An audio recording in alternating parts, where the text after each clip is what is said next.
Pak Rois mungkin bisa dimulai aja, Pak.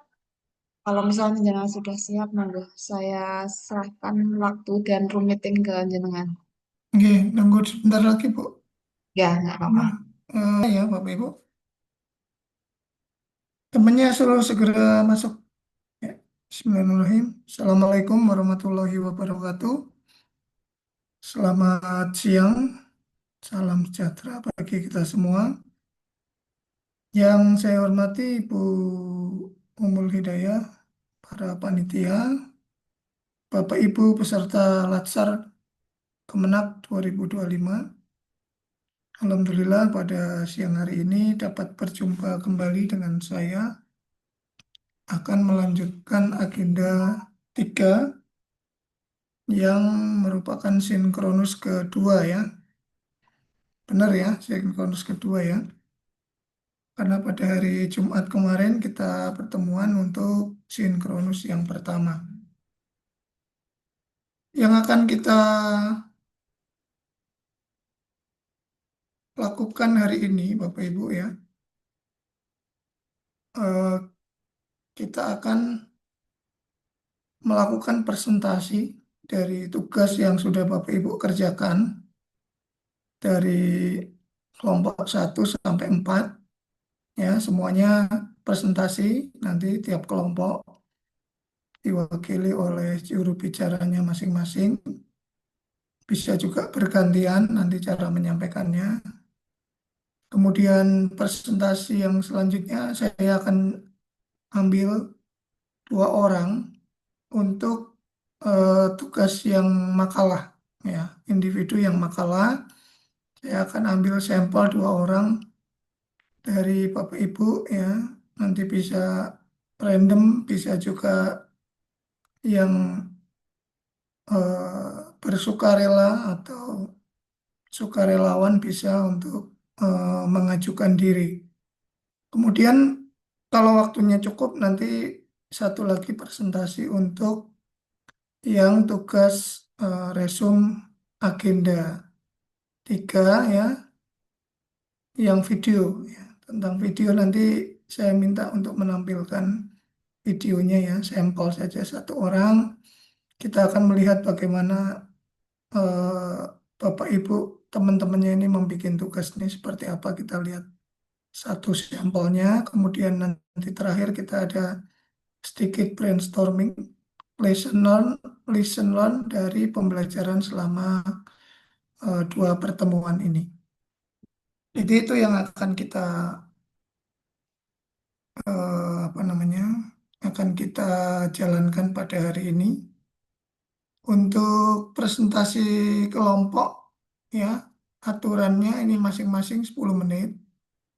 Bapak Ibu ya, masing-masing 10 menit. Kemudian tanya jawab dan feedback sekitar 5 menit. Kemudian yang individu nanti masing-masing presentasi sekitar 5 menit. Agar waktunya tepat dan terukur, saya pakai timer ya nanti Bapak Ibu. Jadi tolong dimanfaatkan dengan baik waktu yang sudah dialokasikan. Baik, untuk kesempatan pertama hari ini saya akan menggunakan urut. Jadi yang presentasi pertama adalah kelompok 1 ya. Kelompok 1 1A ya. Ini kelompok 1A ya. Ini apa namanya, 1A, nanti selanjutan urutan selanjutnya dua b, kemudian 3A dan 4B. Jadi urutannya begitu ya Bapak Ibu. Mohon dapat dipersiapkan masing-masing. Itu sedikit pengantar dari saya agar lebih efektif waktunya, maka kita segera mulai untuk presentasi tugas kelompok. Bagi kelompok 1A, saya persilakan. Ya,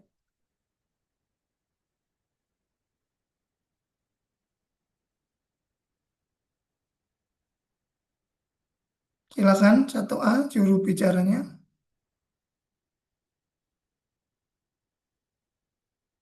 masing-masing.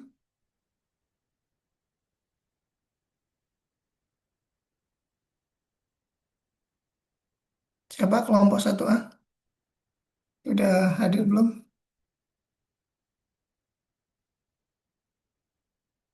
Halo, Bu Ade Harsa ya.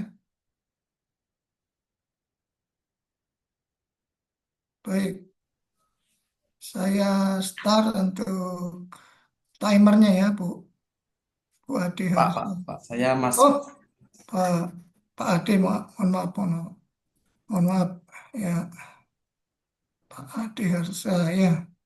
Silakan Pak Ade, dibacakan yang poin-poinnya saja. Terima kasih Pak atas waktunya. Izin teman-teman dari kelompok satu Ya, untuk bisa mempresentasikan. Sebelumnya share screen saya sudah kelihatan gitu teman-teman dan Bapak Rois. ya Oke. sudah kelihatan. Oke, untuk kelompok 1A, kita mengidentifikasi dan mendeskripsikan isu implementasi manajemen ASN. Kemudian kita terdiri dari 5 peserta latsar. Yang pertama Mas Abi ya, Mas Abi. Terus kemudian yang kedua saya sendiri, Ade Arsa. Yang ketiga Mas Aditya Hertanto. Yang keempat Mbak Afida Nuriski. Yang kelima ada Mas Ahmad Saifuddin. Nah, kemudian kita akan mendeskripsikan isu dari implementasi manajemen ASN. Yang pertama ada optimalnya digitalisasi arsip kantor pada KO Geyer. Kita mengambil di KO Geyer, Pak. Punyanya satkernya Mas Abi, nggih. Jadi di sana itu Mas Geyer daerah mana itu Pak?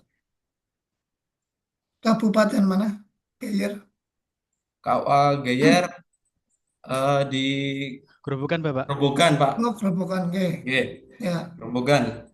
Jadi di KO Geyer itu masih belum optimal, Pak, digitalisasinya. Di sana itu karena angka pernikahannya itu sangat tinggi, makanya untuk digitalisasi itu sangat penting, Pak, sehingga untuk arsip-arsip yang memang banyak itu kita perlu efektifkan ketika ada keperluan-keperluan dari Catin atau pelayan-pelayanan publik yang memang membutuhkan arsip-arsip dari dokumen-dokumen yang pernikahan itu sendiri. Kemudian yang kedua ada sarana prasarana, Pak. Di KO Geyer ini belum lengkap. Nah, ini masih belum ini ya Pak, masih belum khusus apa yang belum lengkap di sana. Ternyata di sana ketika bimbingan perkawinan, kemudian ketika akad di kantor itu banyak ruangan-ruangan kerja, kemudian ruangan bimbingan perkawinan itu masih terasa sangat minim fasilitas seperti AC, seperti pendingin ruangan seperti itu Pak. Jadi kita masih menyoroti itu. Jadi ini lebih ke kenyamanan ya Pak ya. Kenyamanan pelayanan publik di sana masih belum nyaman. Hitungannya seperti itu. Kemudian yang ketiga ada penggunaan media sosial sebagai sarana informasi resmi KUA Geyer. Untuk CPNS seperti kita sekarang ini datang ke AO Geyer yang di Mas Abi ini ternyata banyak banget anak-anak muda yang memang membutuhkan informasi lewat media sosial, Pak.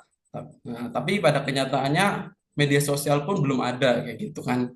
Makanya untuk kita yang mencari informasi sebagai anak muda perlu banget kayak gitu.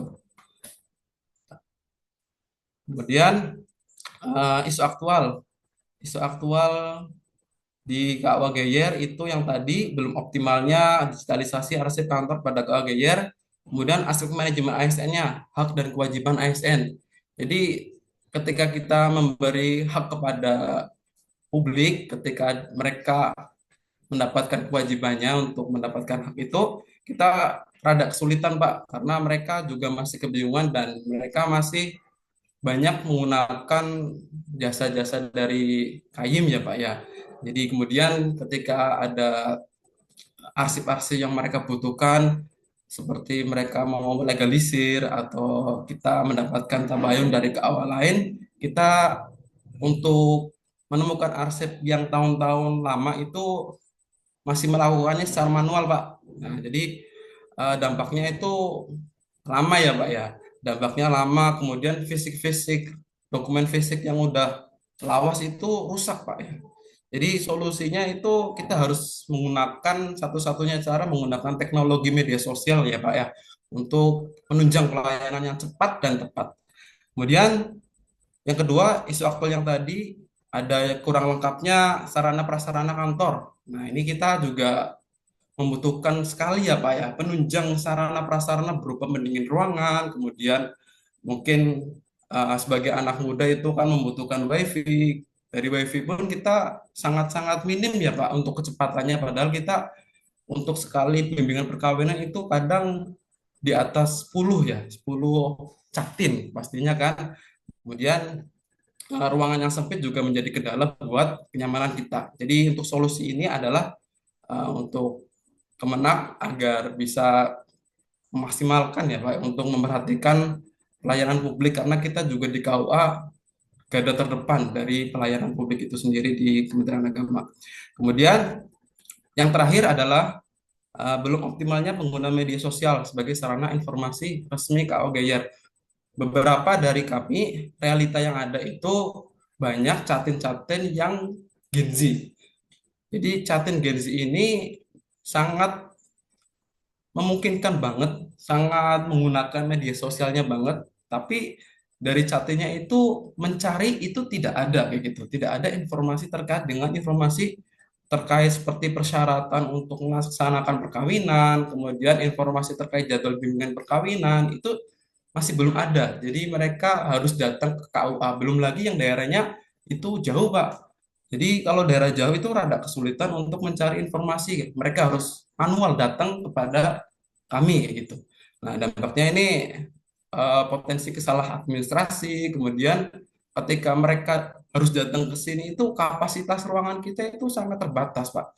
Kayak gitu. Jadi untuk pemanfaatan sarana prasarana ini kita harus melakukan semaksimal mungkin ya Pak ya agar publik itu nyaman dengan pelayanan kami kayak gitu. Jadi kesannya untuk Kementerian Agama di garda terdepannya itu di KUA itu baik gitu Pak. Karena kan kita slogan aja kita bukan pelayanan publik tapi pelayanan umat gitu kan. Jadi makanya rada rentan ketika ada nama agama kita bawa ternyata dari pelayanan publiknya itu sangat tidak menunjang kayak gitu Pak. Mungkin itu yang bisa kami sampaikan, Pak, terkait dengan isu identifikasi dan deskripsi isu implementasi manajemen ASN di KUA Geyer ya, Pak ya. Terima kasih dari kami kelompok 1A. Assalamualaikum warahmatullahi wabarakatuh. Waalaikumsalam. Ini kemarin kan tugas saya selain mencari isu itu kan juga mencarikan solusinya ya. Kenapa yang solusinya belum ditulis ini ya di sini? Atau Solusi belum baca yang di tugas saya berarti ya. Ini semua sama ya, kelompok Eh, semua kelompok. solusinya di paling Hmm, untuk solusi kanan, mungkin Bapak. nanti bisa kita oke, Pak ya. Silakan, Pak. ya. Eh, Sudah ditulis belum kemarin solusinya?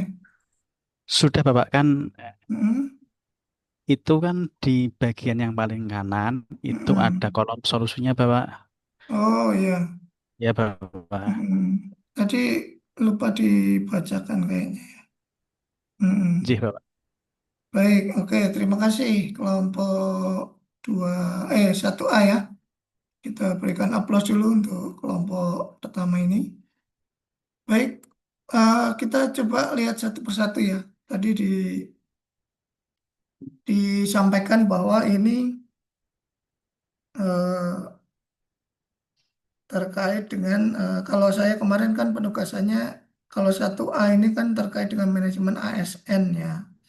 Nah, ini juga lebih banyak saya lihat kepada di Smart ASN ya, sebagian besar gitu. Khususnya yang pengoptimalan media digital tadi ya, itu kan. Nah, ini kalau yang terkait dengan manajemen ASN-nya yang di bagian apa ini, Bapak Ibu, kelompok 1A ini? Eh, mungkin yang terkait manajemen ASN itu lebih ke yang Mm-mm. bagian Yang bagian Satpras, apa? Bapak. Kan eh, pegawai KUA kan harus Hmm, mengatur eh, job job apa ya kan memang yang ada di KUA. Pembagian tugas ya. Iya Pak, iya Bapak, Job description atau pembagian tugas ya. iya Sudah Bapak. ada itu tadi di nomor berapa tadi? Sudah ditulis belum? It, eh, kalau detailnya belum Bapak. Belum ya, kayaknya belum ya. Ya, jadi harusnya disesuaikan kemarin yang dipotret itu yang yang sesuai dengan modul manajemen ASN atau materi tentang manajemen ASN gitu ya. Kalau ini kan berarti lebih condong mirip-mirip atau mengambil bagiannya yang kelompok 1B ini, Pak. Ya, karena terkait dengan literasi digital. Ya, cuman memang ada tadi beberapa yang bisa berhubungan, contohnya pembagian tugas gitu ya. Ya. Nah, tadi isunya cukup banyak ya, kira-kira terus ini kan Bapak Ibu berlatih ya, saya berikan tugas ini untuk berlatih mengambil yang akan dijadikan rancangan aktualisasi gitu kan. Nah, kemudian yang tadi saya tanyakan solusinya ini. Solusi dari masalah tadi apa ini? Salah satu saja. Jadi masalahnya apa? Kemudian solusi penyelesaiannya apa? Satu contohnya coba. Oke. Izin Mm-mm. Bapak, eh, Iya. kan misalkan salah satu masalah yang ada di Mm-mm. KUA GYR kan itu keterbatasan tempat dan eh, pegawainya Bapak. Lah, itu Keterbatasan untuk tempat, tempat ya kantor Bapak, maksudnya. Tempat kerja atau eh, keterbatasan tempat apa ini? tempat itu utamanya untuk pelayanannya Bapak kan Yang pelayanan. ya, Hmm. terutama kan itu di bagian bimbingan pernikahan Bapak. Mm-mm. Sementara kan yang terjadi di KUA Gayer itu hanya Mm-mm. bimbingan secara mandiri Bapak. Kan kalau untuk bimbingan yang banyak Mm-mm. itu masih belum ada tempatnya. Yang Satu itu. massal gitu nggak ada Ya, tempatnya. ya. Kalau mandiri itu gimana Pak Fahrur? Mandiri untuk yang sudah berlaku Mm-mm. di sini. Jadi semisal nanti ada satu cadin datang Mm-mm. daftar langsung diberi bimbingan. Nah, solusinya nanti baik penghulu ataupun penyuluh itu membagi tugas secara bergantian Bapak. Soalnya kan Mm. memang tempatnya terbatas, mungkin maksimal itu dua catin Bapak. Soalnya memang ini Mm. kan masih bangunan KUA yang lama dulu Bapak. Sebenarnya kan tanahnya luas, tapi ya memang anggarannya mungkin Mm-mm. belum sampai ke KUA Geyer Bapak. Jadi solusi tadi pembagian tugas yang sangat ketat gitu ya Pak Fahrur mungkin ya. Jadi Bapak, Pembagian tugas kepada penghulu-penghulu itu yang waktunya sangat ketat gitu ya mungkin ya. Selama ini bagaimana kalau selama ini? selama ini kan untuk Mm-mm. bimbingan pernikahan itu ya dilakukan secara mandiri dan petugasnya itu dari penghulu dan juga dari penyuluh Bapak kan. Iya, Soalnya kan terkadang itu kalau catinnya itu pas datangnya bertumpuk-tumpuk, nanti ya maksimal itu dua catin terus gantian lagi. Soalnya kalau iya. langsung Artinya semua kan dapat. penjadwalan ya Pak Abi Fahru Rozi ya. Ya Bapak, Penjadwalan yang ketat yang itu benar-benar memanfaatkan waktu dengan maksimal ya. Jadi kalau boleh saya apa ibaratkan itu Pak Abi Fahru Rozi dan Bapak Ibu yang lainnya. Itu seperti ini pembagian take off landing di sebuah bandara itu kan bandara yang sibuk ya karena keterbatasan tempat runway untuk take off landing itu. Nah, itu kan sangat ini pembatasan itu sampai hitungan anu loh, selisihnya cuma selisih menit aja gitu. Jadi misalnya pesawat ini atau penghulu ini nanti jam 7, nanti selanjutnya 7.15 gitu. Sangat. Jadi gitu, eh, bayangannya seperti itu Pak. Pak Abi Fahru Rozi dan Bapak Ibu yang lainnya.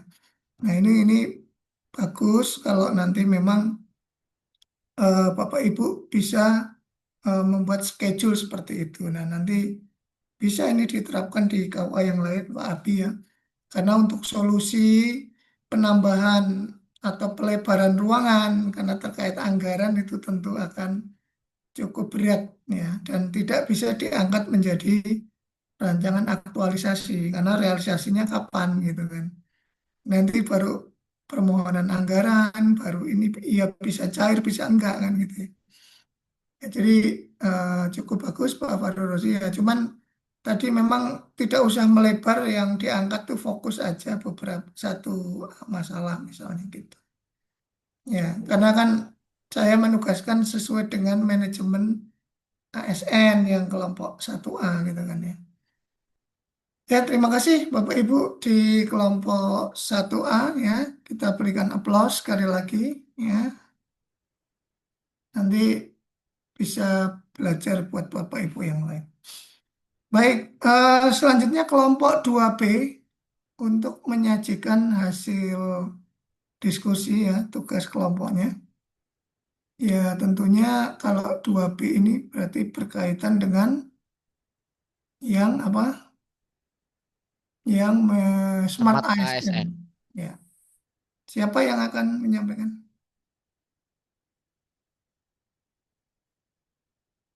Bapak atau Ibu siapa yang akan menyampaikan? Silakan. Kita gunakan waktu dengan maksimal ya. Salah satu saja perwakilan. Silakan.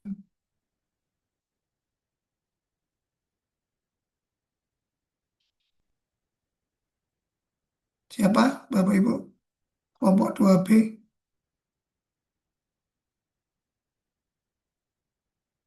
Langsung ambil mic.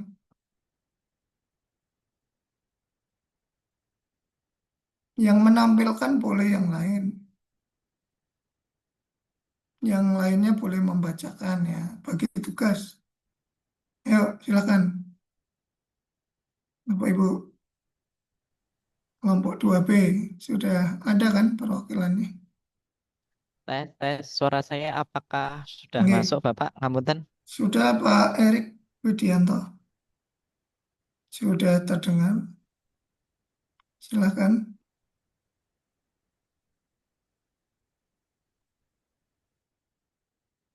Ya, sebelumnya Bismillahirrahmanirrahim. Assalamualaikum warahmatullahi wabarakatuh.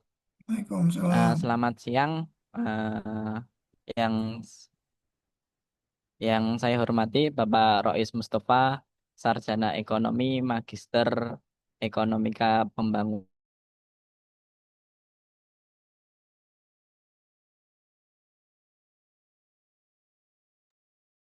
Kok hilang ini Pak suaranya?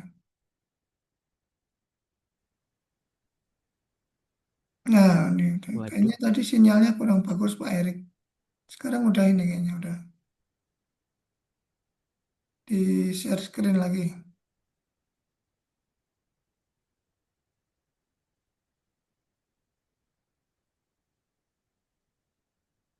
Ya, Oke, jadi hari ini saya beserta teman-teman yang lainnya akan mempresentasikan tugas kami. Tugas agenda ketiga hari pertama, yaitu tentang kedudukan dan peran PNS. Kami dari kelompok 2B beranggotakan yang pertama Mbak Juzaimatus Saadah, Magister Hukum. Yang kedua ada Mbak Darun Nurul Azizah, Sarjana Hukum. Dan yang ketiga ada saya, Erik Widianto, Sarjana Pendidikan. Yang keempat ada Mbak Erliana Dewi, Sarjana Komputer. Dan yang kelima ada Mas Faisal Nabik Akbana, Sarjana Agama. Bisa diturunkan slide-nya, Mbak?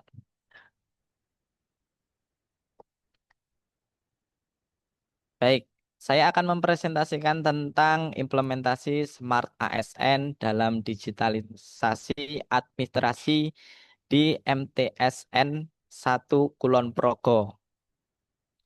Pertama, kita membahas tentang pendahuluan. Jadi perlu kami sampaikan Bapak dan teman-teman bahwa MTSN ataupun MTS 1 Kulon Progo merupakan lembaga pendidikan yang berada di bawah naungan Kementerian Agama Yogyakarta. MTS tidak hanya berfungsi sebagai penyelenggara pendidikan, tapi juga memberikan layanan administrasi kepada peserta didik, pendidik maupun masyarakat. Saat ini, sebagian besar layanan administrasi di MTS Negeri 1 Kulon Progo masih dikerjakan secara manual, seperti surat menyurat, absensi, dan pengarsipan dokumen. Kondisi tersebut menimbulkan permasalahan berupa penumpukan arsip, kesulitan pencarian data, resiko kehilangan dokumen, serta keterlambatan pelayanan. Tuntutan birokrasi modern mengharuskan ASN ataupun aparatur sipil negara di lingkungan madrasah untuk bekerja sesuai prinsip Smart ASN, yaitu profesional, adaptif, inovatif, serta menguasai teknologi.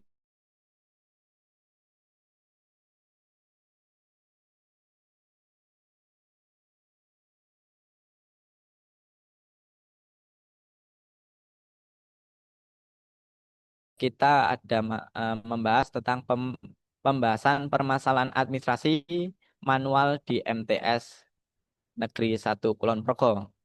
Yang pertama, ada masalah tentang penumpukan arsip ya. Setiap tahun ya, mungkin Bapak Ibu juga yang berada di sekolah mengetahui jumlah dokumen itu selalu banyak dan dari tahun ke tahun itu bakalan bertambah karena setiap tahun bakalan banyak dokumen yang kita buat ataupun kita cetak kayak gitu. Akibatnya ruang kerja menjadi tidak rapi dan pengelolaan arsip menjadi semakin berat.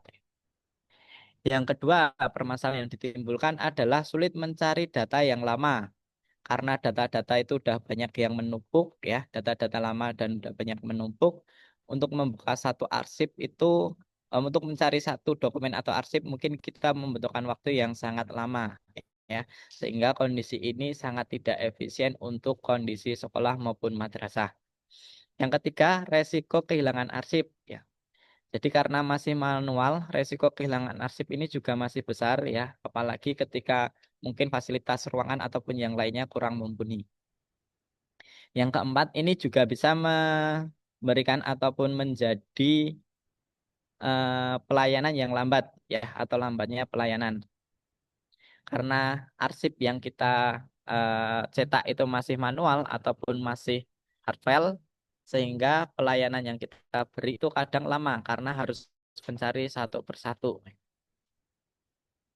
Kemudian kita dari permasalahan yang ada, kita coba analisis ya menggunakan perspektif Smart ASN.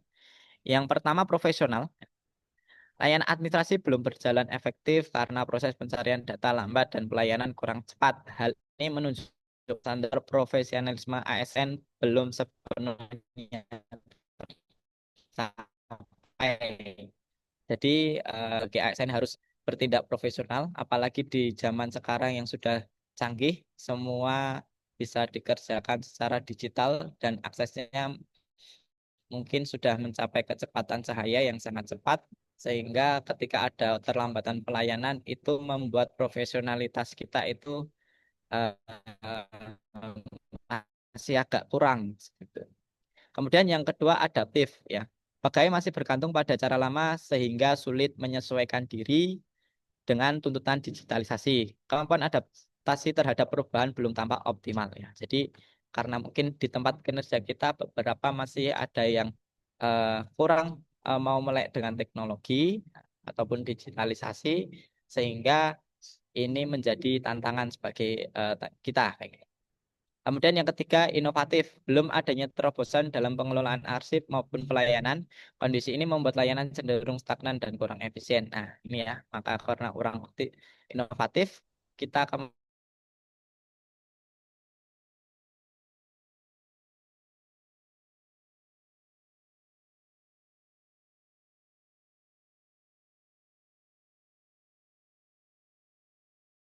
memanfaatkan teknologi. Padahal digitalisasi dapat meminimalisir resiko kehilangan dokumen. Kemudian yang kelima ada kolaborasi.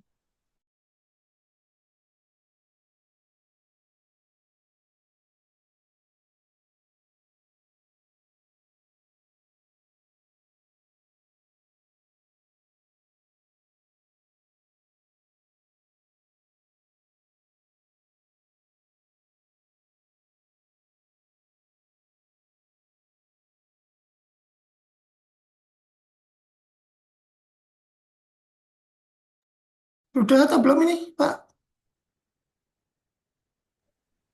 Sepertinya sinyalnya kurang stabil ya, Pak. Iya, kok tiba-tiba hilang ini. Mungkin bisa saya lanjutkan ya, Pak. Oke, Dari oke, dari bagian permasalahan ini. tadi, Nah, dari kelompok solusinya kami, nih.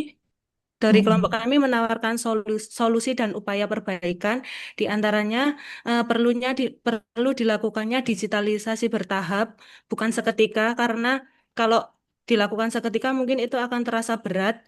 Eh, kita mulai menganalisis dari kebutuhan yang paling mendesak dulu, misalnya digitalisasi absensi siswa dan pengarsipan surat menyurat sebelum masuk ke arsip akademik yang lebih rumit. Kemudian kita juga bisa menggunakan format sederhana seperti Excel, Google Sheet, atau database sederhana sebelum membeli software yang besar. Kemudian kita juga menawarkan solusi untuk menggunakan sistem yang ringan dan mudah diakses seperti Google Workspace for Education yang bisa dipakai untuk dokumen, surat, dan arsip digital. Kemudian kita juga bisa memakai aplikasi offline ringan seperti Siap Madrasah atau EMIS yang berbasis desktop jika jaringan internetnya terbatas. Kemudian bisa juga menggunakan sistem yang tidak memerlukan server yang mahal di awal-awal, cukup menggunakan penyimpanan yang berbasis cloud untuk biaya yang lebih rendah.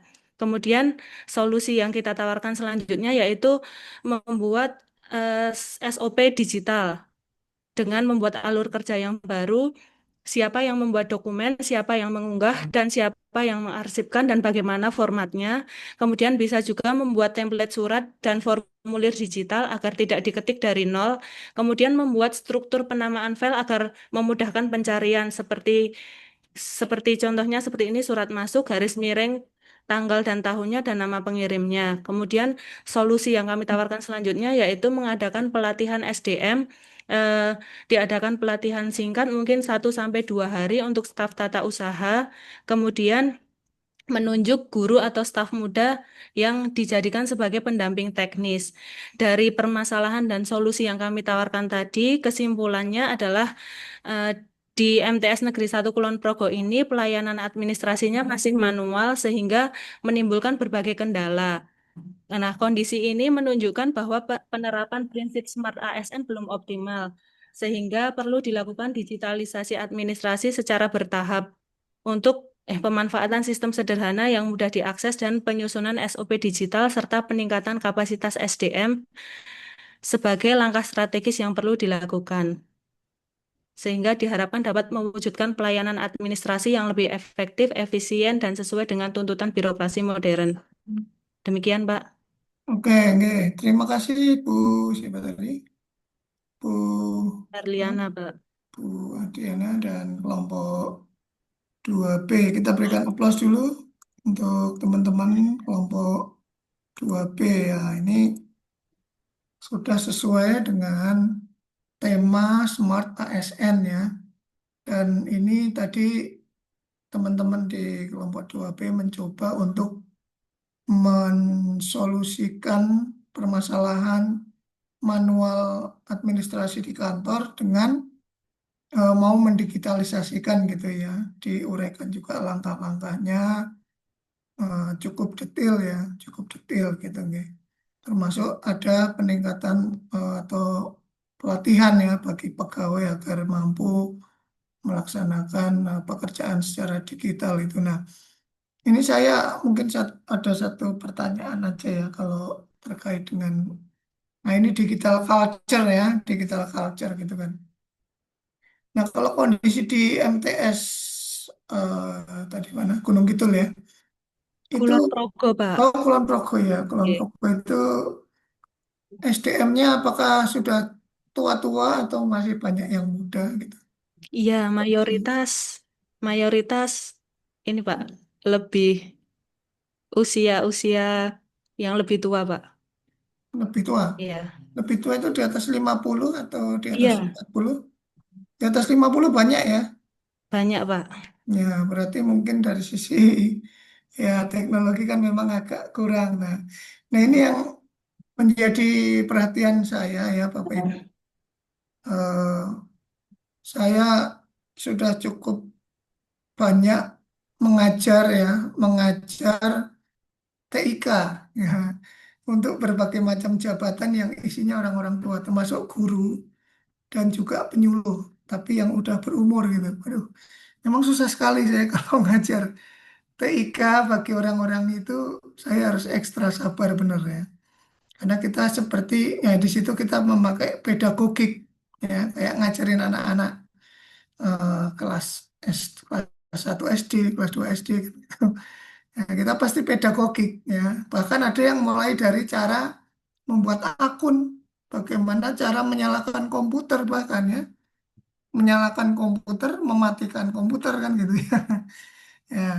Nah ini pertanyaan saya, mungkin nggak itu untuk bisa diangkat mereka itu kemampuannya untuk bisa menjalankan tadi programnya digitalisasi tadi kira-kira. Gimana nih teman-teman kelompok 2B? Mungkin nggak itu?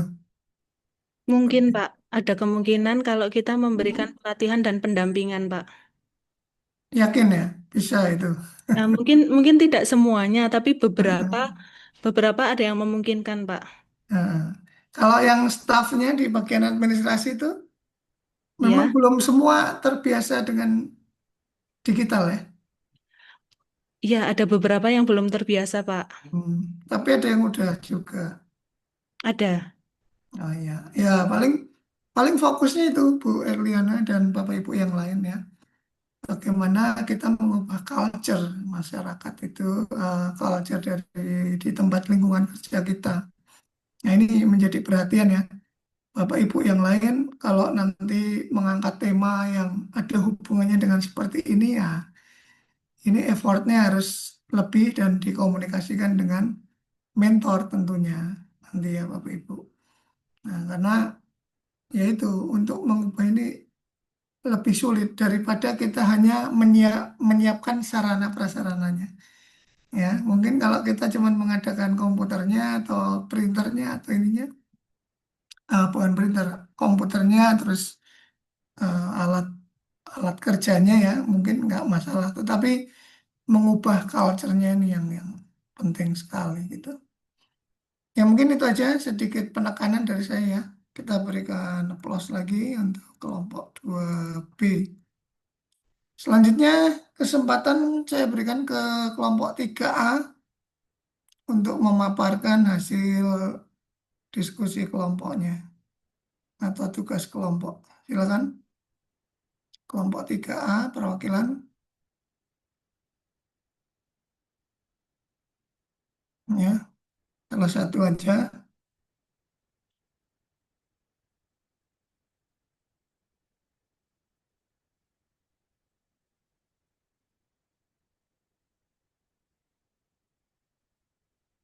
Siapa nih mau mau mempresentasikan, monggo, atau bisa gantian, bergantian juga boleh. Silakan, langsung aja ya.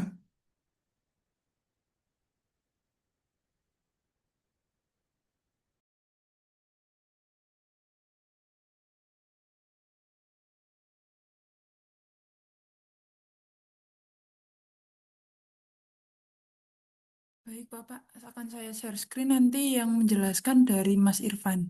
Boleh, Bu Francisca. Ya, Pak Irfan, siap, monggo, silakan. Saya Iya Pak, nyalakan timernya ya.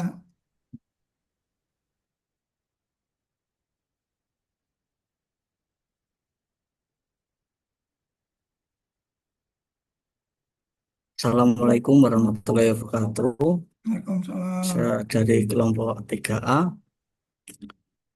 yang terdiri dari di atas kan lebih bagus.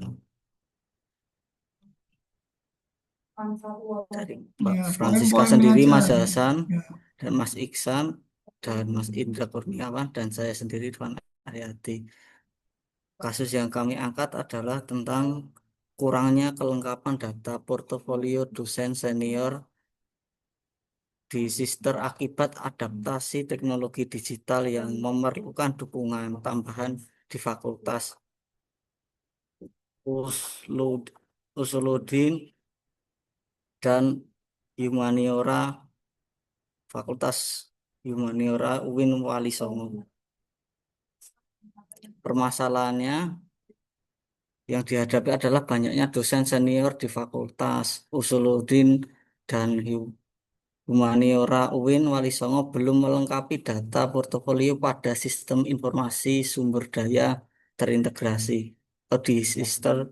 Hal ini disebabkan oleh keterbatasan adaptasi terhadap teknologi digital, kurangnya sosialisasi, serta minimnya dukungan teknis. Kondisi ini berdampak pada lambatnya proses administrasi akademik dan kepegawaian, seperti pengusulan kenaikan pangkat atau jabatan fungsional, sertifikasi dosen maupun penilaian kinerja dosen atau BKD. Latar belakang Sister dikembangkan oleh Kementerian Pendidikan, Kebudayaan, Riset, dan Teknologi sebagai sistem terpadu untuk mengintegrasikan data dosen secara nasional. Sistem ini menjadi basis utama dalam penilaian kinerja dosen, sertifikasi, kenaikan pangkat, hingga rekognisi pencapaian Tridharma. Sebagai aparatur sipil negara, dosen memiliki kewajiban untuk memenuhi standar profesionalisme dengan mendokumentasikan seluruh aktivitas Tridharma atau pendidikan, penelitian, pengabdian, dan penunjang akademik. Data ini harus diunggah ke Sister agar dapat diverifikasi oleh universitas maupun kementerian.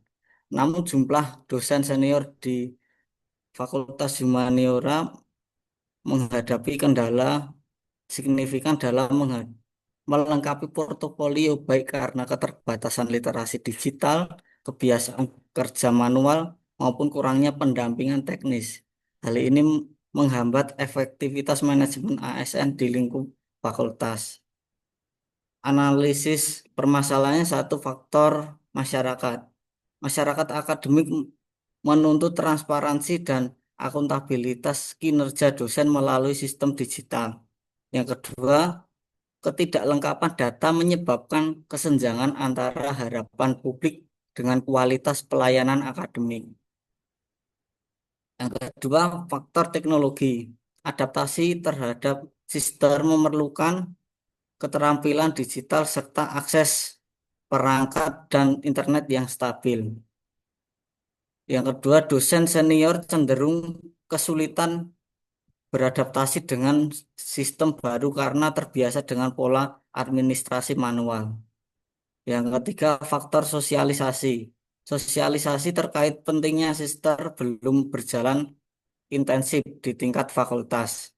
Yang kedua, tidak ada tim khusus secara rutin memantau dan mendampingi dosen senior dan pengisian data. Yang keempat, faktor internet. Sebagian dosen senior menunda pengisian data karena menganggapnya sebagai beban administratif tambahan. Yang kedua, rendahnya motivasi dan keterbatasan literasi digital menjadi penghambat utama. Yang ketiga, faktor usia serta kebiasaan kerja tradisional memperlambat proses adaptasi dengan sistem digital. Dampak permasalahan, terhambatnya proses administrasi kepegawaian, yaitu pengusulan kenaikan pangkat atau jabatan fungsional tidak dapat diproses tepat waktu. Yang kedua, tertundanya sertifikasi dosen dan penilaian BKD, yaitu sertifikasi dosen membutuhkan kelengkapan data Tridharma sehingga tunjangan sertifikasi berpotensi tertunda. Yang ketiga, menurunnya akuntabilitas kinerja dosen, yaitu tanpa data terintegrasi, penilaian objektif terhadap kinerja dosen sulit dilakukan. Yang keempat, citra institusi terganggu, yaitu keterlambatan melengkapi data menimbulkan kesan kurang profesional dan menurunkan reputasi fakultas. Solusi dari permasalahannya adalah satu, penguatan literasi digital, menyelenggarakan pelatihan literasi digital rutin bagi dosen senior. Yang kedua, membentuk tim pendamping digital fakultas untuk membantu pengisian portofolio di Sister. Solusi yang kedua, optimalisasi sosialisasi dan monitoring, yaitu mengadakan sosialisasi berkala mengenai regulasi dan teknis pengisian di Sister. Yang kedua, membuat sistem monitoring program pengisian portofolio yang dilaporkan setiap semester.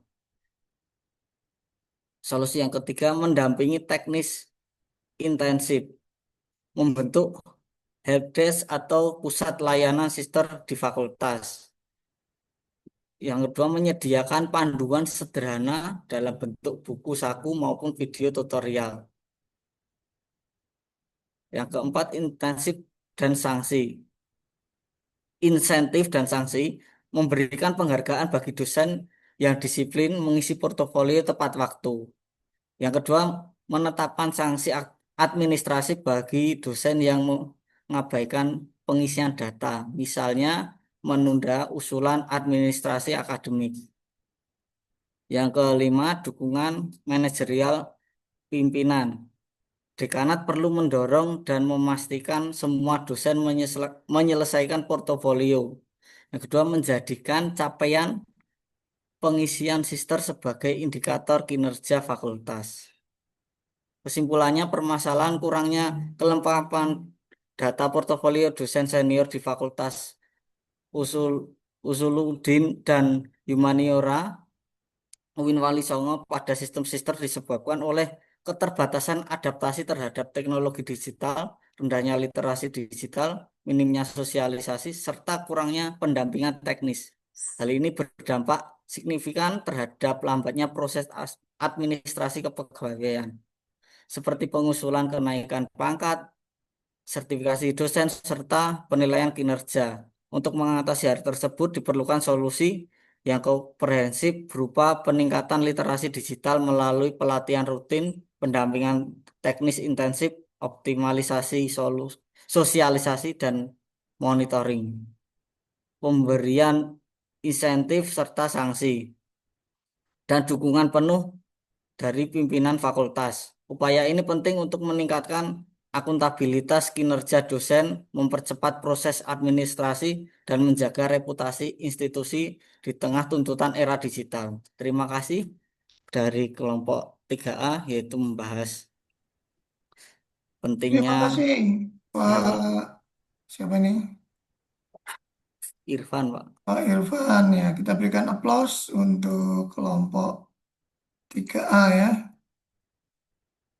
Baik, kita komentari sama-sama. Yang pertama tadi masalah atau kasus yang diangkat ini terkait dengan dosen ya. Terkait dengan dosen ini belum melengkapi portofolio ya. Terus dampaknya tadi kita sebutkan beberapa gitu ya, portofolionya.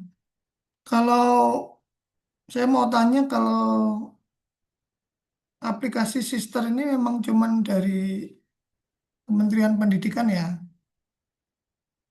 Pak, siapa yang bisa menjelaskan ini? Sister, ini hanya dari Kementerian Pendidikan atau yang dari Kemenak, ada nggak? Siapa, Pak Irfan atau siapa yang bisa menjelaskan? Setahu saya cuma dari situ, Pak. Kalau Kemenak saya belum tahu. Kemarin belum sempat mencarinya. Yang yang ada di data cuma dari Kementerian Pendidikan sih, Pak. Terima Hmm. kasih. Jadi dosen-dosen di UIN Wali Songo atau khususnya di Wali Songo ini wajib ya untuk mengisi data di sister ini ya Pak Irfan. Ya, Pak. Oke. Nah, kalau menurut Pak Irfan ya, ini mereka tadi eh, enggan atau belum mengisi ini karena apa Pak faktornya?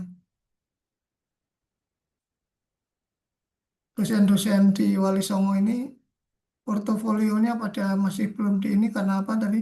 Karena keterbatasan digital, apa literasi digital, Pak, termasuk. Kalau dari data yang ada, ya, berapa persen dosen yang belum mengisi sistem atau portofolionya belum ini, Bentar, Pak. belum lengkap gitu?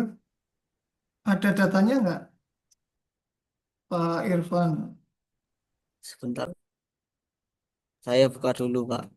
Oh ya, nah jadi Bapak Ibu ya ini bagi yang lain juga, kalau nanti mengambil sebuah sebuah isu atau permasalahan harus berbasis dengan data ya. Nah, jadi mengatakan sesuatu ini rendah, sesuatu ini kurang, itu harus ada datanya ya. Ya, seperti ini dosen banyak yang belum mengisi portofolio. Nah, banyaknya berapa? Berapa persen dari total dosen gitu kan ya. Nah, sudah ketemu belum Pak ya Aryadi Irfan datanya? Nah, nanti itu harus eh, datanya yang valid ya. Misalnya, oh ternyata 90% dosen belum mengisi portofolio. Nah, berarti memang banyak ya, karena 90%. Ya. Tapi kalau mungkin cuma 40%, nah ini masih masih bisa diperdebatkan. Itu termasuk banyak atau masih dalam rentang yang di bawah setengah kan, 40%. Nah, ini bisa menjadi bahan diskusi atau bahan apa namanya analisis gitu ya. Gimana udah ketemu ya? Ya kalau kalau belum nanti dicari aja data jumlah dosen yang tidak atau belum ke sister ini tadi Pak Irwan ya. Nah, itu sebagai data pendukung, data dukung. Gitu. Nah kemudian di sisi solusi tadi sudah ditawarkan beberapa ya. Ya, solusinya adalah penguatan literasi ya. Nah, ini melakukan semacam pelatihan atau BIMTEK mungkin ya. Kemudian apa, sosialisasi ya, dan pendampingan ya. Pendampingan. Nah, ini mungkin yang cukup lebih ke masalah itu yang pendampingan ini, Pak. Jadi ya, pendampingan ini karena biasanya seseorang itu akan lebih ya, lebih cepat melaksanakan sesuatu kalau didampingi ya wataknya kan gitu. Manusia ini pengen didampingi, pengen dilayani ya. Nah, ini bagus ini pendampingan ini bisa nanti diintensifkan Pak Irfan dan tentunya dengan dibikin sistem yang memang ya handal gitu ya. Yang sistem itu handal, tidak terlalu membutuhkan sumber daya yang banyak, tetapi juga sangat berdaya guna atau powerful untuk para dosen itu. Ya, mungkin itu saja yang dapat saya tambahkan. Ya, ini bagus. Nanti bisa menjadi inspirasi buat Bapak Ibu yang lain untuk mengangkat masalah-masalah yang sejenis. Kita berikan aplaus sekali lagi untuk kelompok 3A ya. 3A. Baik, yang terakhir untuk tugas kelompok, saya minta kelompok 4B ya. 4B terakhir.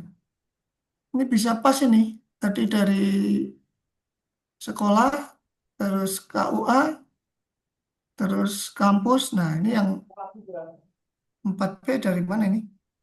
Dari KUA, Pak. KUA lagi, oke, nggak masalah. Silakan Pak, ditampilkan, dipaparkan ya. Sudah terlihat belum ya, Pak? Sampun ya, sampun. Assalamualaikum warahmatullahi wabarakatuh. Waalaikumsalam. Selamat siang, Pak Rois dan teman-teman semua. Kami dari kelompok 4B, Latsar Angkatan 35, dengan anggota 5 orang. Yang pertama yaitu Mbak Robiatul Badiah, ada Mbak Sabelina Puspita Dewi, ada juga Mbak Yovita Puspa Mahardika, Mas Syamsul Ma'arif, dan juga saya sendiri Yasir Lana Amrona. Pada tugas kali ini kami kebagian Smart ASN dan mengangkat isu yang ada di KUA Pakis, Kabupaten Magelang. Jadi kami berdiskusi dan jika teman-teman ingat dari penjelasan Bapak Rois kemarin di hari Jumat, itu ada 4 pilar literasi digital ya. Jadi ada etika, ada budaya, ada aman, dan juga ada cakap atau skill. Ini dari kami masing-masing memberikan contohnya, isu Smart ASN-nya. Yang pertama bisa dilihat isunya mengenai etika bermedia digital, yaitu ada kurang bijak dalam penggunaan media sosial, misalnya menyebarkan informasi pribadi jamaah tanpa izin. Jadi isu ini berangkat dari kemarin itu beberapa waktu yang lalu ada edaran dari Bina KUA dan juga Bimas Islam bahwa pengumuman kehendak nikah atau disebut dengan N9 yang dulunya itu berbentuk selebaran dan berisi data pengantin, nama, tempat, tanggal lahir, dan lain sebagainya, sekarang itu diharuskan mencantumkan foto dan juga diupload di media sosial, baik IG maupun TikTok dan lain sebagainya. Akan tetapi ditemukan beberapa calon pengantin itu tidak berkenan wajahnya ditampilkan. Nah, mungkin karena munculnya masalah tersebut, jadi sebagai pegawai KUA atau ASN yang harus mempunyai etika bermedia digital, itu tidak boleh melanggar privasi orang lain, hak asasi orang, yang mana tidak mau ditampilkan wajahnya ataupun pribadinya dia dalam dokumentasi kegiatan KUA mungkin. Solusi yang ditawarkan bisa nanti dari pihak pegawai itu meminta izin terlebih dahulu. Ini menjelaskan bahwa dari kami ini ada program seperti ini yang mengharuskan adanya visual catin, apakah berkenan untuk ditampilkan atau tidak, dan jika memang tidak berkenan untuk ditampilkan, bisa nanti diganti dengan bayangan foto, seperti itu. Jadi ada deal to deal antara pegawai dan masyarakat yang dilayani. Itu terkait etika bermedia digital, karena nanti bisa jadi ini dampaknya bisa dilihat resiko pelanggaran privasi itu peraturan UU ITE yang bisa jadi bumerang kepada pegawai kita sebagai ASN. Kemudian yang kedua ada kurangnya budaya positif ASN dalam memanfaatkan media sosial sebagai sarana edukasi. Selama ini karena kembali lagi SDM yang ada di KUA itu rata-rata sudah cukup berumur dan tidak ada akses untuk media sosial, maka kita sebagai generasi muda yang baru masuk terjun ke dalam Kementerian Agama harus membimbing dan mengaktifkan media sosial untuk bisa menjadi literasi buat masyarakat. Kemudian yang ketiga ada terkait dengan pilar aman bermedia digital. Itu kaitannya dengan akun-akun ataupun email dan lain sebagainya yang dimiliki oleh kantor harus dijaga dan dirawat, jangan sampai tersebar karena nantinya email tersebut menyangkut kepada beberapa dokumen penting yang tidak boleh diakses secara publik. Kemudian berikutnya ada cakap bermedia digital. Dan yang kelima ini juga cakap bermedia digital, kaitannya dengan skill terkait penggunaan aplikasi-aplikasi, editing aplikasi penunjang untuk menjalankan Smart ASN, baik nanti kaitannya dengan digitalisasi arsip, dengan media sosial, dan lain sebagainya. Solusi yang kami tawarkan kurang lebih sama dengan teman-teman kelompok sebelumnya, yaitu adanya pelatihan dan juga pendampingan kepada para pegawai. Mungkin itu yang bisa kami sampaikan dari kelompok 4B. Terima kasih atas waktunya, Bapak. Baik, terima kasih. Pak siapa ini tadi? Ya, Sirlana Amrona. Oh ya, Pak Yasilana. Kita berikan aplaus untuk kelompok 4B ya, luar biasa. Ini bagus sekali membidik 4 pilar literasi digital ya. Ya, Nah, ini saya mau tanya terkait pengumuman kehendak nikah itu, Pak Yasilana dan Bapak Ibu ya. yang lain ya, yang bisa jawab.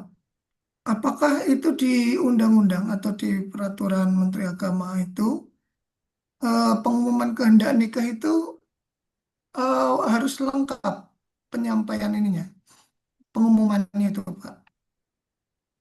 Sesuai regulasi seperti apa pengumuman kehendak nikah itu?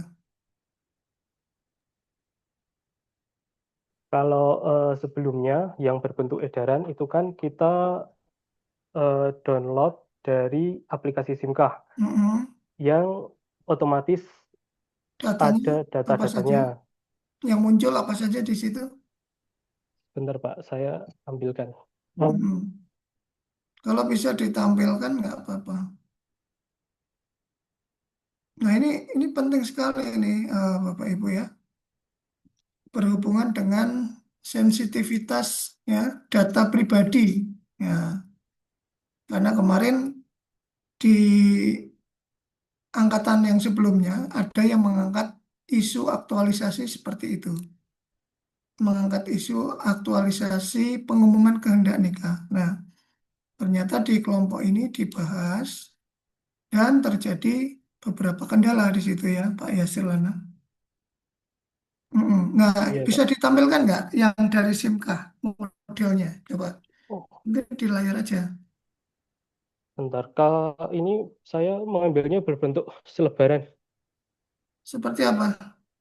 Jadi dalam selebaran PDF ini Heeh, itu memuat ada nama heeh, pengantin, kemudian ada tempat tanggal lahir, heeh. ada status pekerjaan, dan juga alamat. Juga Hmm, ada wali, keterangan wali itu juga lengkap juga, hmm, alamat, tanggal lahir, dan lain sebagainya. oke. Tapi kekurangannya di PDF yang lama, dari edaran lama itu tidak ada foto, dan sekarang mengharuskan ada foto Hmm, pengantinnya dan diupload di media sosial.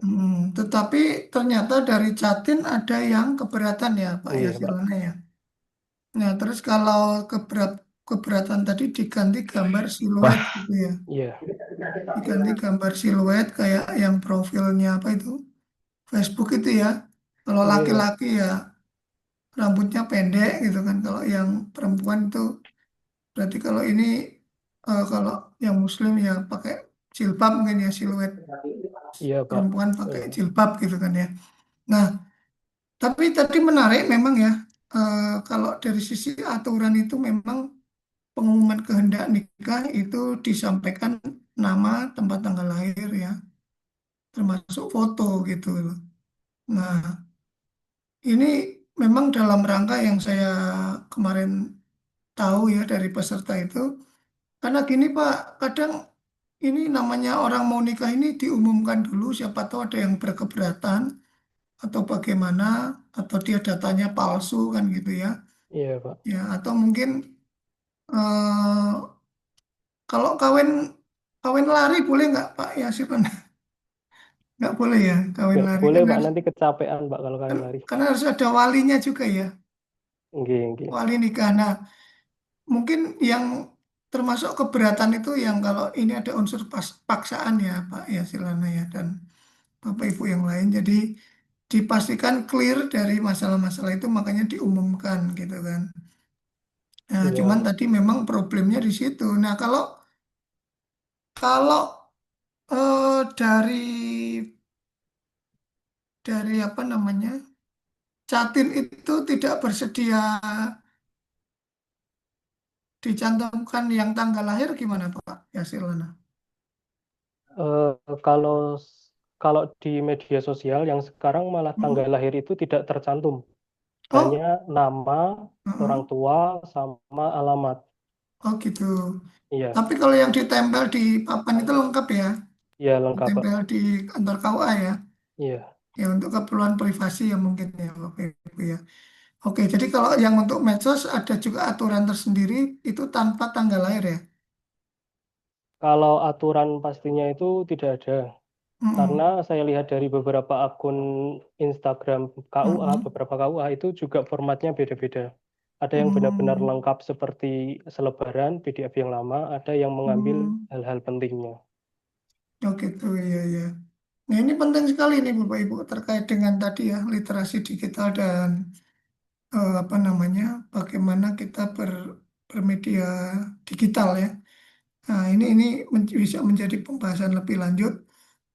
Satu yang menjadi pesan saya adalah Bapak Ibu tetap berpegangan pada pedoman atau regulasi yang sudah ada gitu ya. Dan disesuaikan dengan kondisi tadi di lapangan ya. Kalau itu calon pengantin itu berkeberatan, nah di situ kan tentunya begini kalau kita mendaftar sesuatu itu kan ada T dan T dan apa itu apa S dan K ya syarat dan ketentuan berlaku ya term and apa kalau bahasa Inggrisnya ya Kondisi ada syarat and dan ketentuan yang kondisi. berlaku ya S dan K gitu kan. Nah mungkin mungkin itu bisa diaplikasikan gini Bapak Ibu ya. Selama kamu sudah mendaftar di KUA ini untuk nikah berarti eh, kami berhak mempublikasikan data kehendak nikah itu. Nah, syarat ketentuannya gitu. Kalau kamu udah apply berarti kamu agree, ya udah setuju gitu kan. Nah, cuman tadi kalau yang data sensitif misalnya foto dia nggak mau gitu ya, ya cuman kembali lagi dilihat aturannya. Memang wajib nggak di aturan itu ditampilkan foto dan tempat tanggal lahir gitu. Nah, kalau memang itu di aturan wajib ya wajib. Kalau dia nggak mau, berarti dia udah menggugurkan syarat dan ketentuan tadi. Artinya dia gagal untuk apply, untuk submit, eh, untuk menjadi calon pengantin. Itu aja Bapak Ibu yang dapat saya berikan dan kita berikan plus sekali lagi untuk kelompok 4B ya terakhir ya.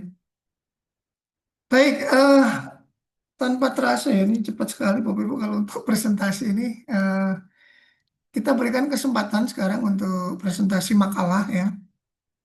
Karena ini sudah cukup lengkap dari segala unit kerja, saya minta yang makalah ini dari jabatan selain guru, penghulu, penyuluh, eh, dosen ya. Selain jabatan tersebut, ada apa lagi?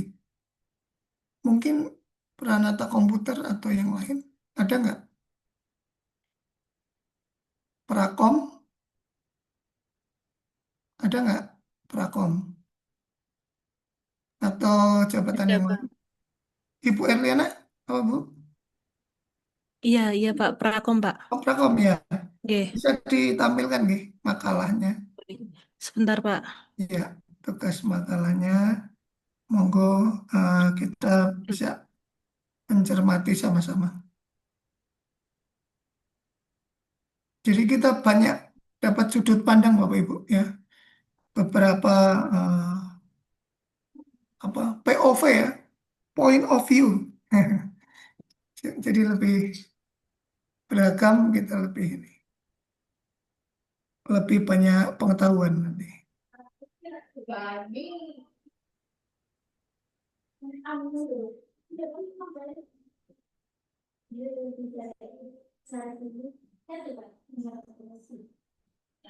Apakah sudah terlihat, Pak? Sampun ya. Oke. Monggo 5 menit aja cukup. Ya. Berikut tugas makalah saya, implementasi whole of government pada jabatan Pranata Komputer di MTS Negeri 1 Kulon Progo. Latar belakang dari implementasi ini, reformasi birokrasi yang dijalankan oleh pemerintah Indonesia saat ini menekankan pentingnya transformasi digital dan integrasi pelayanan publik. Masyarakat saat ini membutuhkan pelayanan yang cepat, transparan, akuntabel, dan terkoordinasi. Salah satu strategi yang diadopsi pemerintah adalah pendekatan whole of government atau WOG, yaitu pola kerja yang kolaboratif yang melibatkan berbagai unit dan instansi untuk mencapai tujuan bersama. Dalam konteks lembaga pendidikan ini, penerapan WOG memiliki arti yang sangat penting karena madrasah tidak hanya berfungsi sebagai lembaga pendidikan, tetapi juga sebagai institusi layanan publik yang harus memberikan pelayanan prima kepada siswa, guru, tenaga kependidikan, serta masyarakat. Nah, MTS Negeri 1 Kulon Progo ini sebagai madrasah yang berada di bawah naungan Kementerian Agama juga memiliki tanggung jawab untuk menyesuaikan diri dengan tuntutan tersebut. Saya sebagai Pranata Komputer, jabatan ini tidak hanya berhubungan dengan pengelolaan data dan teknologi informasi, tetapi juga memainkan peran yang strategis dalam mendukung tata kelola madrasah yang terintegrasi, transparan, dan modern. Oleh karena itu, penting untuk mengkaji bagaimana implementasi WOG dapat diwujudkan melalui tugas dan fungsi Pranata Komputer di MTS 1 Kulon Progo. Rumusan masalah yang saya ambil di antaranya adalah apa yang dimaksud dengan konsep WOG, kemudian bagaimana peran Pranata Komputer dalam implementasinya, kemudian bagaimana implementasi WOG dijalankan di MTS 1 Kulon Progo dan melalui peran Pranata Komputer, kemudian apa dampak, manfaat, dan tantangan dari implementasi WOG ini. Kemudian tujuan dari penulisan makalah ini yang pertama yaitu menjelaskan konsep WOG, kemudian menguraikan tugas dan fungsi Pranata Komputer terkait WOG, kemudian menganalisis implementasi WOG di MTS Negeri 1 Kulon Progo, dan mengidentifikasi manfaat dan tantangan yang dihadapi. Nah, untuk pembahasannya sendiri, konsep whole of government atau WOG merupakan pendekatan dalam penyelenggaraan pemerintah yang menekankan kerjasama lintas sektor dan integrasi pelayanan. Konsep ini sebagai jawaban atas kelemahan birokrasi tradisional yang sering bekerja secara sektoral, tumpang tindih, dan kurang efisien. Dalam hal ini, prinsip utama WOG mencakup kolaborasi antar unit kerja dan instansi, integrasi data dan layanan untuk menghindari duplikasi, orientasi pada pelayanan publik sebagai tujuan akhir, dan pemanfaatan teknologi digital untuk meningkatkan efektivitas dan efisiensi. Kemudian tugas dan fungsi Pranata Komputer. Pranata Komputer merupakan jabatan fungsional yang memiliki tugas pokok untuk melaksanakan kegiatan yang berkaitan dengan analisis, pengembangan, pengelolaan, serta pemeliharaan sistem komputer dan teknologi informasi. Fungsi utamanya meliputi pengelolaan data dan informasi, kemudian pengembangan sistem aplikasi, pemeliharaan infrastruktur teknologi informasi, dan juga sebagai pendukung pengambilan keputusan. Dengan tugas-tugas tersebut, Pranata Komputer berperan penting dalam mengintegrasikan sistem dan data sehingga sangat relevan dengan penerapan WOG ini. Kemudian implementasi WOG di MTS Negeri 1 Kulon Progo. Sebagai madrasah negeri, MTS Negeri 1 Kulon Progo memiliki berbagai bidang layanan, mulai dari kurikulum, kesiswaan, kepegawaian, keuangan, hingga layanan publik. Nah, implementasi WOG di MTS 1 Kulon Progo ini melalui peran Pranata Komputer dapat dilihat dari berbagai aspek. Yang pertama yaitu digitalisasi administrasi madrasah. Proses administrasi yang sebelumnya berbasis kertas kini mulai pelan-pelan diarahkan ke sistem digital melalui pengarsipan dokumen yang dilakukan menggunakan aplikasi pengelolaan dokumen sehingga lebih efisien dan ramah lingkungan. Kemudian integrasi data akademik dan non-akademik yang diintegrasikan dalam basis data sehingga dapat diakses oleh berbagai unit kerja, kemudian pemanfaatan sistem nasional melalui EMI, Simpatika, kemudian pengembangan sistem informasi internal, kemudian melalui kolaborasi lintas unit dan instansi, dengan adanya integrasi sistem koordinasi antar madrasah dan Kanwil Kemenak DIY, RI maupun dengan orang tua siswa dapat berjalan lebih efektif. Dampak dan manfaat dari implementasi WOG ini antara lain eh, efisiensi administrasi, transparansi, akuntabilitas, meningkatkan kepercayaan publik dan sinergi antar instansi. Kemudian tantangan yang dihadapi di antaranya yaitu keterbatasan sumber daya manusia, ketersediaan infrastruktur, perubahan budaya kerja dan keamanan data. Demikian yang dapat saya sampaikan, Pak. Kurang lebihnya mohon maaf. Terima kasih Bu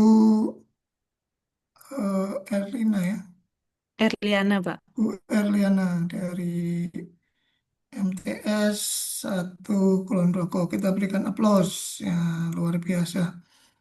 Jadi Bu Erliana ini seorang prakom yang ditempatkan di MTS ya Bu Erliana. Iya, Pak. Memang menjadi cukup kompleks ya tugasnya Iya. Bu Erliana. Nah, saran saya yang pertama, kalau nanti untuk mengambil aktualisasi ya, tema atau isu itu fokus yang paling urgent dulu ya, tentunya seperti itu, yang paling mendesak untuk dilakukan. Kemudian ini saya bukan promosi ya, tetapi ada beberapa penyedia itu Bu Eliana, layanan di satu sekolah itu menggunakan satu website portal gitu ya. Bu Erliana pernah tahu kan ya? Iya.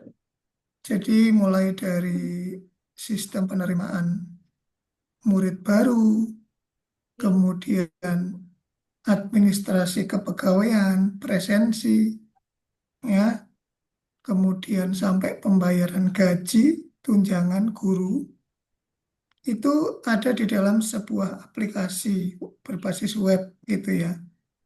Nah, mungkin itu bisa menjadi solusi daripada solusinya itu terpisah, Bu Erliana. Kira-kira memungkinkan nggak kalau di MTS 1 Kulon Progo ini? Mana tadi? Iya, MTS 1 Kulon Progo, Kulon Pak. Progo, Wates ya. Iya, betul, Pak. Oke, itu memungkinkan nggak Bu Erliana untuk menggunakan satu sistem terpadu gitu? Memungkinkan, tapi mungkin Mm-mm, itu perlu waktu yang cukup panjang, Pak, karena mm-mm, eh, peranata komputer di sana hanya satu dan masalah yang dihadapi cukup kompleks, jadinya mm-mm. mungkin perlu waktu yang cukup lama, Pak. Ya, kalau yang saya omongkan ini beli, Bu. Oh, Jadi beli.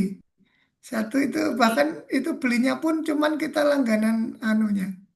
oh iya, Sifatnya langganan cloud apa-apa gitu ya. Jadi iya. aplikasi semua udah dari sana, kita nggak Oh iya, kan. Itu beli, Bu. Dan ya makanya saya bilang tadi bukan promosi. Ada teman saya yang bikin ini dan sudah dipakai banyak banyak Pemda, banyak Satker, termasuk banyak sekolah juga.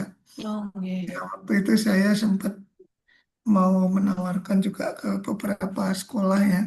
Sebenarnya itu solusi, Bu. iya, Kalau mau apa ya? Jadi gini, Bu Erlina nggak perlu pusing-pusing, paling nanti tuh cuman tugasnya memberikan BIMTEK ke guru-guru atau petugas admin itu untuk. iya. Dan itu juga user interface-nya saya pikir gampang. Eh, Gampang lah, tinggal menjalankan lah ini, Oh iya. tinggal upload, upload, klik, klik, klik gitu aja. Oh iya. Nah, Mungkin gitu nanti Bu saya Erlina. bisa minta kontaknya mungkin Pak atau Ya, nanti kalau berminat saya bisa ini. Iya. Itu anu kok, apa, teman saya dan memang sudah ini, reputasinya udah nasional sih ya, udah, Ya. apa namanya, udah banyak dipakai ratusan sekolah juga, Pemda juga. Oke. Nah, daripada Bu Erliana capek-capek ya misalnya. Ya, nanti bolehlah ke ini, Iya.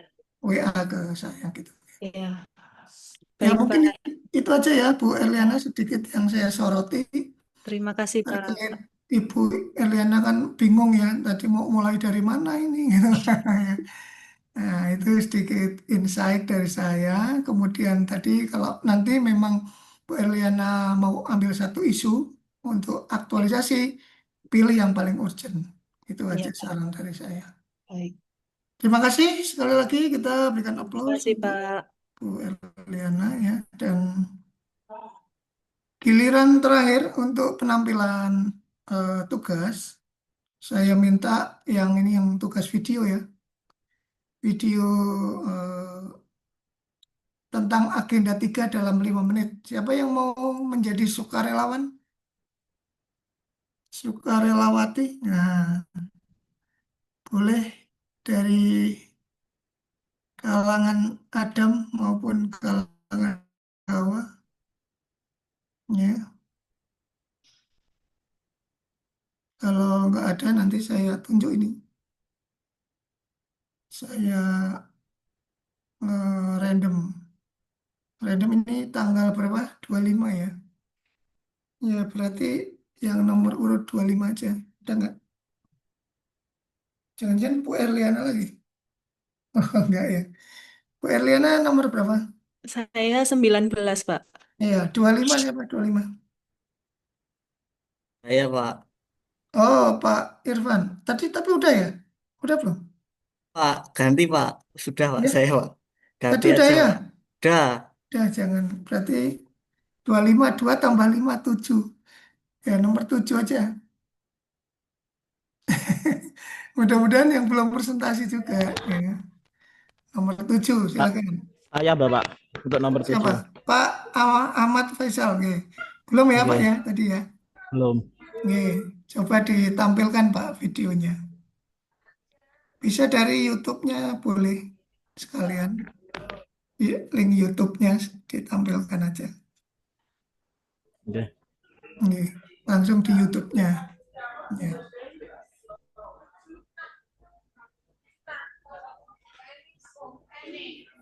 Ya, kita belajar sama-sama ya, Bapak Ibu, bagaimana melihat punya teman.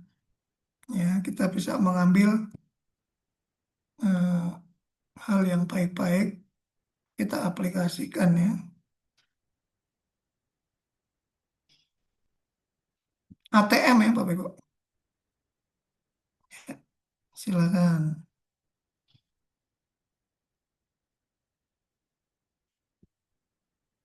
Tahu singkatannya ATM, Pak Ahmad Faisal?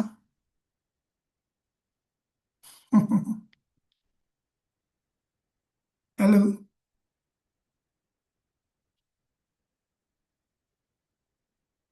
apa agak nge-lag ya?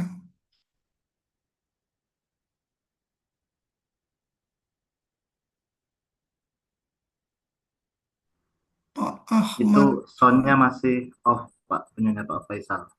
Masih mute. Oke.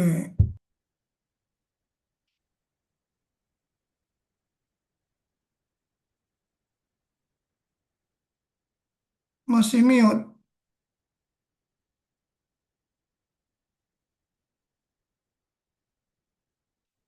Pak, siapa Ahmad Faisal ya?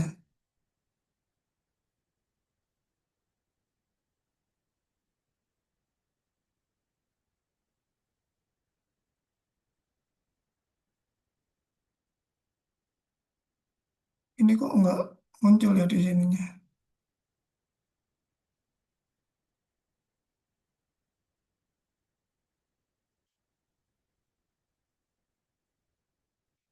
Apa kelompok 3? Saya bantu bukakan ini dari sini.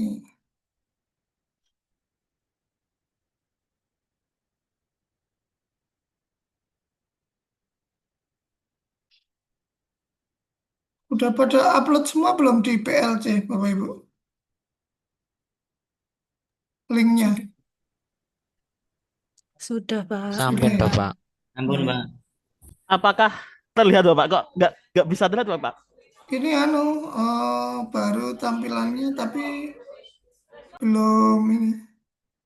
Videonya kayaknya agak nge-lag ini. Maksudnya jaringannya di tempat Pak Faisal mungkin. Atau linknya di-share di chat. Nah ini udah muncul. Ya agak nge-lag Pak. Coba saya putarkan aja.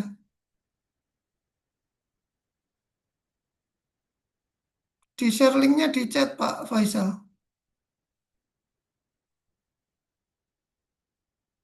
Saya putarkan dari sini. Ya. Nah itu putus-putus Pak. Nah itu di-share aja di chat. Saya putarkan dari sini.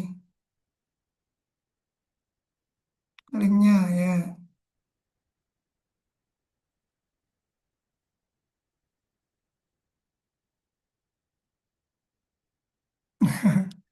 Udah belum? Saya putarkan di sini. Yang sini kan. Sini bandwidthnya kan lumayan ini.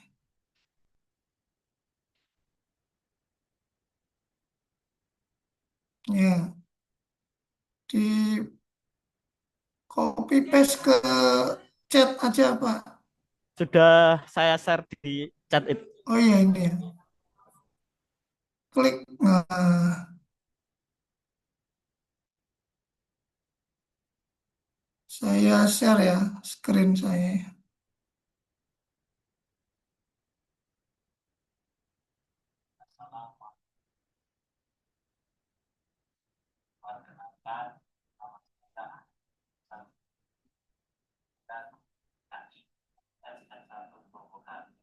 Saat ini saya sedang mengikuti pansar DPRS di Universitas Semarang dan Semarang tanpa apa. Pada agenda 3 ini kami mengikuti pembelajaran dan topik manajemen ASN dan smart ASN. Kami telah belajar melalui MOOC Swajar sebagai pembelajaran asinkronus dari MOOC tersebut. Saya memahami bahwa manajemen ASN merupakan pengelolaan aparatur negara dan prinsip stop merit. Prinsip ini menekankan penempatan ASN berdasarkan kompetensi, kualifikasi, dan kinerja, sehingga penempatan ini bukan karena ada ikatan dan pimpinan. Dan sistem merit ini sehingga terwujud ASN yang profesional, netral, dan berintegritas. Dan itu kami juga mempelajari konsep smart ASN, yaitu ASN masa depan dengan 8 karakter utama, yaitu integritas, nasionalisme, profesionalisme, wawasan global, wawasan IT dan bahasa asing, hospitality, networking, serta entrepreneurship. Karakter tersebut diperkuat dengan adanya 4 pilar smart ASN. Yang pertama adalah digital skill, penguasaan keterampilan teknologi. Yang kedua, digital kampung, membangun budaya kerja digital. Yang ketiga, digital ethics, etika dalam penggunaan teknologi. Yang keempat adalah digital safety, menjaga keamanan data dan informasi. Dalam sesi ini, Bapak Rais tidak hanya menjelaskan materi, tapi juga mengajak diskusi interaktif. Dari diskusi tersebut, saya semakin paham bahwa ASN tidak dapat bekerja sendiri-sendiri, melainkan harus berkolaborasi melalui pendekatan WOG. Apa itu WOG? WOG itu adalah World of Government untuk mewujudkan pelayanan publik yang lebih efektif. Jadi antara instansi satu dengan instansi lainnya harus selalu berkolaboratif dan sinergi. Sesi ini kemudian diakhiri dengan penugasan, yaitu tugas individu membuat analisis WOG di instansi masing-masing, serta tugas kelompok membahas isu smart ASN di instansi masing-masing juga. Melalui pembelajaran ini, saya menyadari pentingnya transformasi menuju ASN yang profesional, sekaligus smart ASN yang adaptif, inovatif, dan berorientasi pada pelayanan. Mungkin cukup sekian dari saya, kurang lebihnya mohon maaf. Wassalamualaikum warahmatullahi wabarakatuh. Waalaikumsalam warahmatullahi wabarakatuh. Luar biasa. Kita berikan aplaus Bapak Ibu untuk Pak siapa ini tadi? Pak Ahmad Faisal Muzaki, luar biasa. Waduh, ini baca atau bagaimana Pak Faisal? Kok hafal bener ini? Ada tulisannya di depan, Tidak, teksnya Pak. ya. Tapi sudah menghafalkan. Sudah menghafalkan ya. Oh, jadi gitu Iya. ya. Bapak Ibu ini pada ngapalin semua atau baca teks di depan gitu ya. Luar biasa, hebat ini. Ya, ini kalau jadi pembaca berita udah lulus nih Pak Ahmad Faisal ini. Ya, oke. Ya, luar biasa. Eh, Bapak Ibu tadi apa yang disampaikan itu udah cukup lengkap ya Pak Ahmad Faisal Muzaki dan saya harap Bapak Ibu semua juga sudah memahami agenda 3 ini ya minimal di 2 modul itu sudah bisa menjelaskan apa sih isinya gitu ya. Dan sebagai bagian dari penguatan untuk agenda 3 ini di sinkronus kedua ini saya akan mengajak Bapak Ibu sedikit eh, brainstorming ya, brainstorming. Nah, nanti kita sedikit tanya jawab ya. Bapak Ibu bisa lihat di sini ya. Ini ya, brainstorming ya. Kemarin udah kita bahas belum ini ya? Brainstorming ini ya. Udah ya kayaknya ya. Udah atau belum Bapak Ibu? Belum, Pak. Belum ya. Mungkin di kelas lain. Karena saking banyaknya ngajar ini saya jadi lupa ini yang di kelas yang mana gitu ya. Baik, ya kita mulai nih Pak Ridwan Wijaya.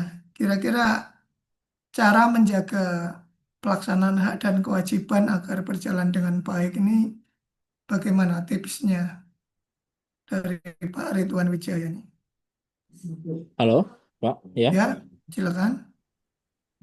untuk pastinya menjaga ini ya, Pak, menjaga integritas dan menjaga Mm-mm. nama baik ASN ya. Menjaga integritas, bagaimana Ya, caranya? pastinya dengan seperti memberikan contoh dan Mm-mm. apa ya kayak kalau buat saya itu karena kita adalah seorang ASN, jadi Mm-mm. kayak etika kita harus diatur, terus cara Iya, bicara kita juga harus diatur, maka lebih dan hati-hati ya. lebih hati-hati dan juga eh, Iya. ketika kita di tempat kerja juga melakukan eh, pekerjaan kita dengan baik, mungkin begitu Pak. Ya, pertama berarti harus apa? Harus paham dengan tugas dan fungsinya ya, Harus Pak paham Ridwan. dengan ya betul Pak. Ya, Dan itu harus membaca regulasi ya, regulasi. Pak Ridwan tentunya. Pak Ridwan posisi atau jabatan apa? Saat ini saya di Penghulu Ahli Muda Pak, di Penghulu KU, ahli muda. Nah, ya ini di harus KUA. dipelajari ya. Tugas fungsi penghulu ahli muda ini apa gitu. Baru nanti bisa menjalankan kewajiban-kewajibannya gitu kan. Nah, kalau menurut Pak Nurohem ya, ini misalnya begini, Pak Nurohem ini sudah menjalankan kewajiban-kewajibannya, tugas-tugasnya, tapi dilalahnya nih 3 bulan nggak gajinya nggak cair nih Pak Nurohem. Kira-kira bagaimana ini sikapnya Pak Nurohem? Oke, Hmm. terima kasih Bapak. Ya, Meskipun gajinya belum cair ataupun cair. telat, sebagai seorang PS tetap harus menjalankan kewajibannya dengan baik, Bapak. Ya. Oke. Tetap harus menjalankan Ya dengan baik. harus menjalankan pelayanan dengan prima, Ya, tapi berakhlak itu. tanya-tanya nggak kira-kira? Tanya-tanya nggak ke bendaharanya? Kok belum cair? Kenapa gitu? Buatan Bapak, nggak Enggak. berani. Ya, berarti benar-benar ya Pak Iya, Nurohem ini. iya betul Bapak. Ikhlas beramal ya. Ya, Iya Bapak. ikhlas beramal. Nggih. Ya, tapi ada baiknya Bapak Ibu kalau menyangkut administrasi ya kita tanyakan ya. Klarifikasi tabayun. Ini ada problem apa ini ya? Siapa tahu mungkin ada kekurangan data dari Bapak Ibu ya, sehingga tidak bisa dicairkan dan segala macam. Jadi tetap perlu kita menelisik ya, namanya ASN ya, sesuai dengan aturan kita mencari tahu apa yang menjadi hak-hak kita semuanya. Gitu nggak ya Bapak Ibu? Nah, Oke, terima kasih Bapak. ya, kemudian kalau Bu siapa ini? Bu Anissa Rohmah nih, di tengah kondisi disrupsi ya. Tahu disrupsi nggak Bu Anissa? Disrupsi tahu nggak? Disrupsi itu Mm-mm. masalah bukan, Pak? Ini bukan gunung-gunung meletus bukan? Oh, bukan, Pak. Erupsi, Bukan, Pak. Itu erupsi. bukan ya. Apa ini Bu Anissa? Disrupsi ya. Ini Gen Z tentunya harus tahu ya. Ya, khususnya karena teknologi ini lah Bapak Ibu yang begitu deras ya, harus disrupsi ya, perubahan. Iya. Ini Bu Anissa bagaimana agar tetap memberikan pelayanan yang prima? Nih, apa yang harus dilakukan Bu Anissa? Harus melek teknologi sih, Pak. Jadi juga harus Melek ya. belajar, ya harus Minum kopi dong melek. Ya. Ya, harus belajar teknologinya juga sama sekarang gitu. belajar ya. Ini kalau dari nilai berakhlak ini ada salah satu yang cocok kira-kira apa? Kata apa? Bu Anissa. Harmonis Dari mungkin, Pak. berakhlak ini loh. Ini kan adanya disrupsi. Nah, nilai dasar apa yang Bu Anissa bisa terapkan? Kompeten, Oke, kompeten ya. Terus apa lagi? Tadi sudah disebutkan Bu Anissa. harmonis tadi. Apa? Harmonis, Pak. Harmonis. Harmonis ya. Terus apa Ya. lagi? Menanggapi tadi perubahan teknologi apa namanya? Adaptif. Apa? Adaptif. Ini habis ini kan ada A ini. Ya, adaptif, Pak. Adaptif. Ya, adaptif itu bagaimana, Bu? Nah, Anissa. Jadi mengikuti perkembangan teknologi. Adaptif ya. Ya. Oke, terima kasih. Nah, jadi Bu Francisca kemarin tuh saya waktu ngantar cukur anak saya itu di tempat itu ada tulisannya ya. Di dinding-dindingnya itu banyak tulisan motivasi Bu Francisca. Salah satunya itu adalah berubah atau punah. Nah, itu kan berarti terkait dengan adaptif tadi ya. Kita harus adaptif nih Bu Francisca, kira-kira bagaimana agar pelayanan tetap prima kepada masyarakat. Tipsnya bagaimana? Yang berhubungan dengan adaptif nggak ya, Pak, yang berubah? Ya, Ya, kalau dihubungkan dengan kerjaan saya sebagai seorang penyuluh jabatannya, penyuluh. adaptif bisa dilakukan dengan cara melakukan penyuluhan dengan media sosial atau dengan cara digital lainnya, Pak. Jadi tidak hanya berjaga-jaga dengan tatap muka, tapi juga bisa dengan sistem Bisa online seperti dengan yang sudah online gitu ya. dilakukan. Nah, sekarang kalau jamaahnya atau umatnya Bu Francisca ini orangnya udah tua-tua, udah sepuh-sepuh gimana dong? Kalau di sini ada radio, Pak. Oh, radio. Penyuluhan, ya, Di mana penyuluhan Bu online. Francisca Di ini? Radio Republik Indonesia Kota Surakarta, Pak. RRI Oh, di Surakarta. Solo ya, Bu. Ya, setiap hari Sabtu itu ada namanya Sabda Tamo sama Siraman Rohani. Oke. Ya. Bu Francisca ngisi juga di situ ya. Iya, Pak, sudah dijadwal. Sudah dijadwal. Sudah Ya, dijadwal. bagus. Jadi harus kita selalu adaptif ya untuk pelayanan ke umat ya, ke masyarakat ya, terutama yang udah sepuh-sepuh itu ya. Mungkin nanti Bu Francisca bisa mengembangkan lagi metode penyuluhan yang lebih. Nah, tadi kan ada tuh model pendampingan gitu. Ya, segala macam lah. Yang penting pelayanan kita itu benar-benar maksimal dan excellent ya. Kalau bahasa Jawanya excellent Bu Francisca. Baik Bapak Ibu, terkait dengan agenda 3, apakah ada yang mau ditanyakan? Nah, kalau nggak ada kan berarti udah paham semua nih. Saya senang banget Bapak Ibu nanti sudah mulai siap-siap untuk apa? Membuat rancangan aktualisasi ya. menemukan isu-isunya gitu nggih. Baik, kalau tidak ada yang mau ditanyakan untuk sesi kita hari ini kita cukupkan ya. Terima kasih atas perhatian dan juga partisipasi Bapak Ibu semuanya. Saya mengucapkan mohon maaf kalau ada kata-kata yang kurang berkenan dan saya akhiri untuk sesi siang hari ini. Wabillahi taufik wal hidayah. Wassalamualaikum warahmatullahi wabarakatuh. Selamat siang, salam sejahtera untuk kita semua. Waalaikumsalam Waalaikumsalam warahmatullahi warahmatullahi